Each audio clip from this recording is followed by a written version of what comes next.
And then we're going to move on to social policies. We're making it through. We're over halfway done with the lecture. So social policies promote the welfare and well-being of the citizens. They're dealing with society, social society. And this can impact a variety of aspects, such as the education, public healthcare provisioning, labor, such as labor policy, minimum wages, housing, and gender-specific policies, such as maternity leave. And social policies as a whole, because they're going to increase the well-being of the citizens, will enhance government legitimacy when they're implemented successfully. And we know that they're implemented successfully when they improve the quality of life for the citizens. And that doesn't mean that their life has to be like that in WALL-E when they're on the space shuttle and they're big fat slobs watching TV all day. I mean, look at this. They're just not doing anything but watching shows. There's other aspects of countries in the society than that. I don't know why I got so in depth with that. I mean, for example, you could put in public green spaces. That's could be a way to enhance the quality of life. Putting in more maternity leave, paid maternity leave, and enforcing that could be considered a way to improve quality of life. Easy, accessible education. So putting in a new school in an area where it's growing in population, that's a social policy. And when you pass a social policy, the government shows that it's addressing changes within the country, and that'll help improve its legitimacy. And it focuses on issues within the country. Typically, these social policies are less international and more domestic. So let's look at some examples within our course countries. We'll start with Iran and their gender equity rules. So since the 90s, many have supported Islamic feminism, which is different from, say, modern-day feminism in the Western Hemisphere. And they promote women's rights in the context of Islamic law, not outside the context, within the context. And they're working within the inner workings of the Islamic Sharia system. So female suffrage, remember suffrage means the right to vote, was granted actually before the 1979 revolution, and these are some major leaders here. And females can also run as representatives in the majlis, so the legislator is not exclusive to men. However, it is actually, there's no however there, it is notable that the majlis has more women today than it's ever had before. Females can serve as cabinet ministers in the executive. This is a lot more rare than them serving in the majlis, but it is allowed. So we talk about the kind of the political side that females can hold in Iran. Let's talk about the educational opportunities. So there's been a recent trend of more women than men being enrolled in universities. And this isn't just occurring in Iran. This is actually happening across the world. In America, more women are getting degrees and staying in university longer than men. And you can contribute this to men going out and getting jobs, joining the military more, going to trade school. There's also other factors as well, because two-income households is what's considered more financially successful for families. So it's proper for women to have educational experience, to have a career, to pay for families, and just life. I mean, living itself, even if you don't have a family, is hard enough and expensive enough. Starting in 2012, during the presidency of this guy, I'm not going to pronounce that, the government announced a new policy that restricted women from studying certain degrees, particularly these were STEM degrees like chemistry and engineering, at a variety of Iranian universities. Universities have continued to impose these types of gender restrictions to this day on the university studies during the presidency of Hassan something. I got one of them. But women do outnumber men in the university system. So that's kind of important to note. They're restricting women's access to certain degrees. However, there's more women in the university system than men. So it really doesn't make a lot of sense here. Now, outside of the educational world, we have the sports world, and there's restrictions there. So post-revolution, post-1979, the conservative theocracy heavily restricted athletic opportunities for women as both participants and spectators. And around this time, worldwide, women were really making their way into public sports that were being internationally broadcasted across, the world and the country. They're making tons of teams, tons of money, but in Iran, that wasn't really happening. It was still heavily restricted, and I don't know why I put this meme on here. Welcome to the man cave, because man cave is associated with sports like football. So, yeah. Presidents of Iran, multiple presidents, have expressed support for lifting the ban on female attendance at sporting events. And this is actually something that's very, very contemporary. Not only can they not participate in these sports, but there's been restrictions on their attendance and actually viewing the male sports. And since 2001, there has been desire. I mean, there's always been desires to lift it, but there's been wishes upon the presidents to possibly lift these restrictions.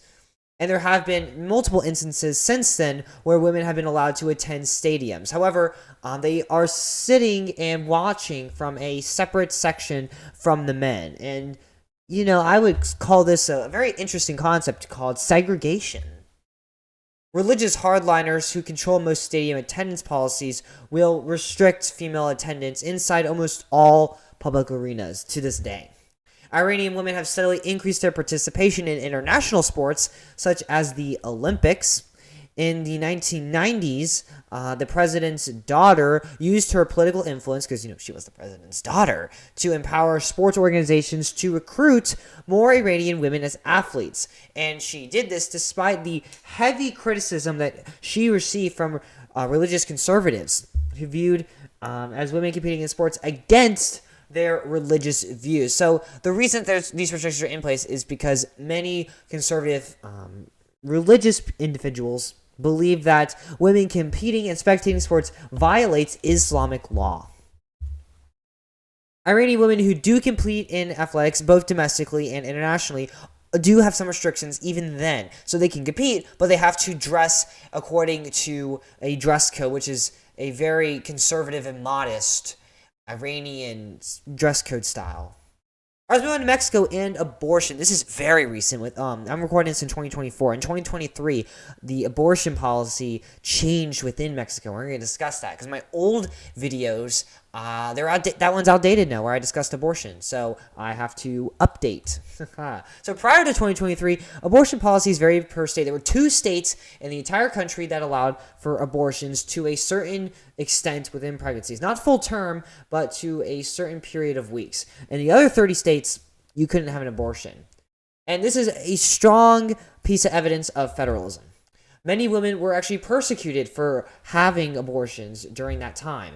In 2007, Mexico's government decriminalized some of abortions. So this is where those 2 states allowed abortions. Up to 12 weeks of pregnancy. So not the full term. And then in 2023, the Supreme Court actually ruled that prohibiting abortion was deemed unconstitutional. So now abortion, to an extent, is allowed within every state within Mexico. All right, let's talk about gender quotas. So political parties began promising to run at least 30% women as candidates in 2003. So this is very contemporary. And prior to 2003, there was not really any promises. Now, this quota, it's not a quota that they had to do, but it was a promise, and it was kind of frowned upon if you didn't do it. And the quota increased to 40% just 6 years later, but parties did fall well below this goal until the IFE mandated the quota rules. So they actually had to do this. This custom that they developed now became mandatory, and the courts actually supported this mandate as well. And in 2014, the Constitution was actually amended, so it's really set in stone now. So there are gender quotas for national and local elections. It's about 30%, I believe. Yeah, 30% of public office nominations are women. It doesn't have to be who actually wins the legislator. The legislator doesn't have to be 30% women, but the nominations need to be 30% women. Okay, let's move on to Nigeria. We're going to talk about educational opportunities again. So women have more access to formal education in the south of Nigeria than in the north. And if you've taken anything away from this course, you should have taken away that the northern Nigeria, kind of sucks. It really kind of sucks compared to southern Nigeria. Southern Nigeria has its problems, like the oil production and all the issues that it causes. But the north, it sucks a lot more than the south. There's a stronger cultural emphasis on education in the South, which really emphasizes the provisioning and attendance of education. And NGOs, non-governmental organizations, as we discussed previously, play a crucial role in promoting girls' education. They focus on community-based projects. They also provide scholarships for college. They build schools and conduct awareness programs to change societal attitudes, to emphasize a need for an education. And these are most successful in the South. There is a girls' education initiative, an official initiative to improve access to learning, especially for girls where it's more despair. And they've began to shift the life opportunities through education, because you can learn how to do more if you're educated in how to do it. All right, let's talk about social welfare policies. Social welfare policies typically apply in, or of course, they apply in all our countries, but the UK is going to be our big focus for social welfare policies. And you should be kind of familiar with these already. If you don't know exactly what I'm talking about, you will. If you live in the United States, you know so many examples of social welfare policies. So a social welfare policy guides programs that offers public services, as well as financial and other assistance to meet specific needs. So the UK and China both provide government social security pensions to many retired workers and elderly. So teachers in most states, if not all states, receive a pension after a certain period of time for their employment. And this is provided by the government because the government controls public education. People in the military, officers, receive pensions. Again, public funding. Both countries, UK and China, also provide government health care along with housing and subsidies for poor citizens. And they also provide schools. Both have aging populations, which means that their birth rates are declining and the number of elderly people is getting to be a high number compared to the youth. So that means they're going to increase their care for the elderly, typically through increased healthcare processes and funding. And they're going to also see an increase in the number of citizens eligible to receive government social security pensions, because there are going to be more people retiring. And there's going to be relatively fewer workers compared to these retirees that will help fund the government program. So eventually there might be not enough money to fund Social Security. They're going to have to cut it to an extent or raise the eligible age. In the UK, politicians who threaten to reduce these plans as a response to their aging populations will face major losses in votes because of how high the elderly population has in influencing the political system. Now, in the UK, they have the National Healthcare Service, the NHS, and this is a publicly funded healthcare system. So they have public healthcare that is free of charge, and the money is obtained mostly through taxation. And it is run and overseen by the federal government. And it has a goal to treat, diagnose, prevent mental and physical illnesses. They offer a variety of healthcare services. So they have pediatrics and adult care and family care, mental health services, hospital services, public health initiatives. They try to have a very broad scope to help all the citizens within the country. Services are free of charge and available to all citizens who pay the taxes, because the majority of the funding is derived from UK taxation. So you don't have to go and you don't have to pay for an ambulance trip because your taxes already paid for it. And the services themselves are free of charge. However, you still have to pay for it. Nothing that is provided by the government is technically free. It is coming from some sort of revenue. And for the most part, that is taxation. And the taxation that pays for the NHS is taxation from the individual citizens. It's not like tariffs or something like that. So the citizens themselves are still paying for the program, but it's paid for through their taxes. I think I've reinforced that point enough. Achieving effective integration between health and social care services does remain a challenge, because social care services for well-being, such as mental health services, and healthcare services are very different. However, there are integrations between those, and achieving an effective link between them is challenging with this kind of system, without this kind of system. And because of their aging population with an increased elderly number, they have an increased demand for their services, because they're getting sick more, they're falling more, they're getting cancer. And this is coupled with capacity constraints. So they may have more people than they can support at a certain hospital or in a certain system, or requesting a certain treatment, so they could be behind in prescriptions. And this has contributed to extensive delays in patient care. I've actually heard of people waiting weeks and months to receive certain treatments. And if you have a very detrimental illness, you may, have it progress to be even worse, or you could die. Now, while the UK has eligibility rules to follow in order to receive social benefits, you have to go through certain steps to receive healthcare or housing. China uses their government to provide services as incentives for citizens to adhere to certain policies. It's kind of like a bribe.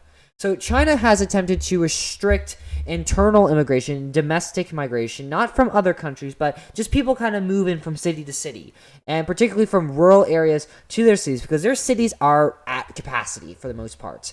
They have a system that rewards many approved city residents with government-provided education, housing subsidies, healthcare. So if you move to the city legally, you move there without any complications, and you are an approved city resident, you will receive all these government benefits. Now, you are not restricted from moving to these cities. However, you are restricted from these benefits because you didn't follow the proper procedures.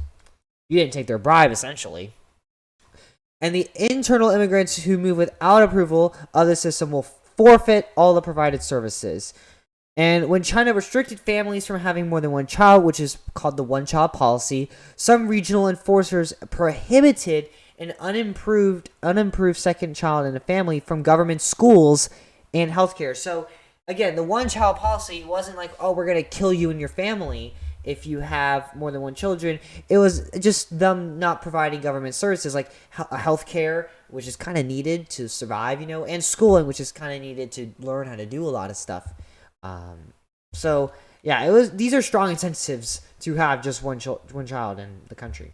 In Iran, oil revenue is connected to government services and pays for operation costs. So that's going to lead to lower taxes of the citizens because they're obtaining revenue from somewhere else to pay for their government services.